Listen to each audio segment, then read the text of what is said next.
আসসালামু আলাইকুম। আমি তান্ত্রিক কবিরাজ মনিরুল ইসলাম। আসাম রাজ্যে বরপেটা জেলায় আমার বাড়ি।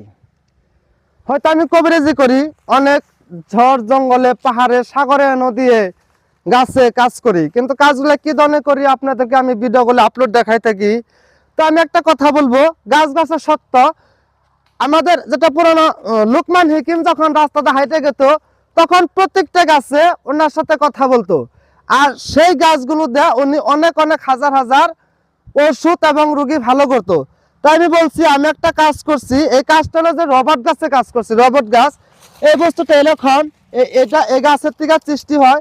তো এইটা একটা স্বামী আর একটা স্ত্রী, এরকম একটা বান্ধন আমি করেছি, যাতে ওনারা বাকি জিন্দিগিতে এরাইরি না হইতে পারে, কেননা স্বামীটার কিছু পরকীয়া প্রেম ছিল।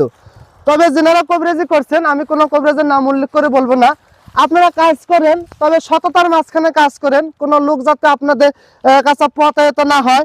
তো এই ধরনের কাজ করেন, আপনারা কি দিয়ে কাজ করেন, কি ওষুধ কিনেন বা কত টাকা খরচ হয়, কি ধরনের কাজ করেন, আমি আশা করছি, কবিরাজদেরকে আশা করছি যে আপনারা এইটা বস্তুটা আপনারা দেখাই দিবেন, পাবলিক সমাজে প্রচার করে দিবেন। আর যারা কাস্টমার আমাদের বা আমাদের পেজটা দেখে থাকেন, তিনাদেরকে বলছি যে আমি মনিরুল ইসলাম কি ধরনের কাজ করি বা কোন কাজটা কোথায় থেকে করি, কোন কাজটা কি ধরনের সফল করি, আপনারা এই ভিডিওগুলো দেখে থাকবেন। আর পরবর্তী ভিডিও পাওয়ার জন্য আমার চ্যানেলটা সাবস্ক্রাইব করবেন। খুদা হাফেজ, জয় অক্ষম।